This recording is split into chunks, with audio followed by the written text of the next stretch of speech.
Hi friends, welcome to Sindhuja Vaisu Kitchen. இன்னைக்கு நம்ம பார்க்க போறது ரோட்டுக்கடை கார சட்னி தாங்க பார்க்க போறோம். இந்த மாதிரி நீங்க செஞ்சு கொடுத்தீங்கன்னா இட்லி தோசைக்கெல்லாம் ரொம்ப அருமையா இருக்குங்க. நல்லா டேஸ்டியாவும் இருக்கும். புதுசா சமைக்க பழகுறவங்க கூட ஈஸியா செஞ்சிடலாங்க. வாங்க இன்னைக்கு இது எப்படி செய்யறதுன்னு பார்க்கலாம். ரோட்டுக்கடை கார சட்னி செய்யறதுக்கு நான் 2 பெரிய வெங்காயம் இந்த மாதிரி கட் பண்ணி வச்சிருக்கேன். பெருசா தான் கட் பண்ணியிருக்கேன். ஏன்னா நம்ம அரைக்க தான் போறோம். அதனால 2 பெரிய வெங்காயம் எடுத்துக்கோங்க. இது கூடவே 4 தக்காளி எடுத்துர்க்கேங்க. அதையும் பெருசா தான் கட் பண்ணி வச்சிருக்கேன். நம்ம அரைக்கிறனால பெருசாவே கட் பண்ணி வச்சுக்கலாம். இது கூடவே 10 பல்லு பூண்டு சேர்த்துக்கிறேன். இது கூடவே ஒரு துண்டு இஞ்சி சேர்த்துக்கிறேங்க. இது கூடவே கொஞ்சமா கருவேப்பிலை சேர்த்துக்கிறேன். இது கூடவே கொஞ்சமா கொத்தமல்லி தழையும் சேர்த்துக்கிறேன்.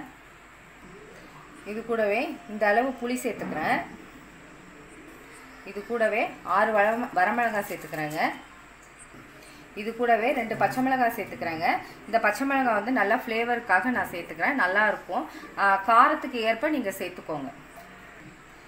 இது கூடவே 1/2 ஸ்பூன் உப்பு சேர்த்துக்கிறேங்க.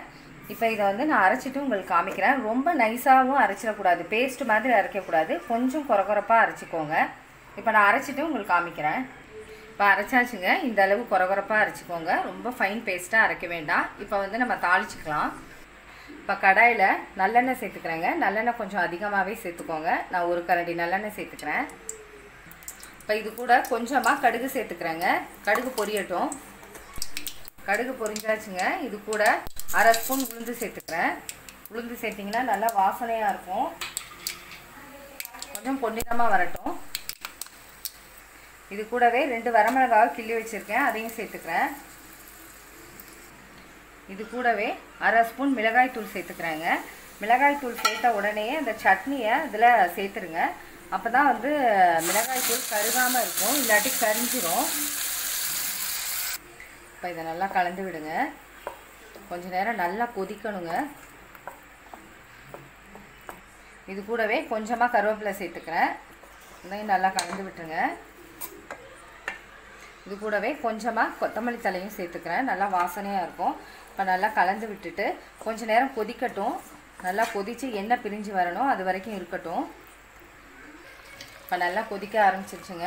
ஒரு 10 நிமிஷமாவது இது நல்லா கொதிக்கணுங்க. அப்போ தான் நல்லா டேஸ்ட்டாக இருக்கும். இப்படியே இருக்கட்டும். இப்போ 10 நிமிஷம் நல்லா கொதிச்சிருக்குங்க. இப்போ நல்லா எண்ணெய்லாம் நல்லா பிரிஞ்சு வந்திருக்கு. இப்போ இந்த ஸ்டேஜில் ஸ்டவ் ஆஃப் பண்ணிவிட்டு நம்ம வந்து ஒரு பவுலுக்கு மாற்றிக்கலாம். எனக்கு நடுவில் நான் டேஸ்ட்டு பார்த்தேன், எனக்கு கொஞ்சம் உப்பு பத்தலை. நான் ஒரு 1/2 ஸ்பூன் உப்பு சேர்த்துக்கிட்டேன். நீங்களும் டேஸ்ட்டு பார்த்துட்டு உப்பு சேர்த்துக்கோங்க. இப்போ ஒரு பவுலுக்கு மாற்றிக்கலாம். ரோட்டுக்கடை கார சட்னி ரெடி ஆகிடுச்சிங்க. ரொம்ப டேஸ்ட்டாக வந்திருக்குங்க. இதோட வந்து இட்லி தோசை இதோட வச்சு சாப்பிட்டிங்கன்னா ரொம்ப அருமையாக இருக்குங்க. வீட்டில் எல்லாருக்குமே செஞ்சு கொடுங்க. எல்லாருமே விரும்பி சாப்பிடுவாங்க. இந்த வீடியோ உங்களுக்கு பிடிச்சிருந்துச்சுன்னா சப்ஸ்கிரைப் பண்ணுங்கள். பக்கத்தில் உள்ள பெல் பட்டனை கிளிக் பண்ணுங்கள். Okay, thank you.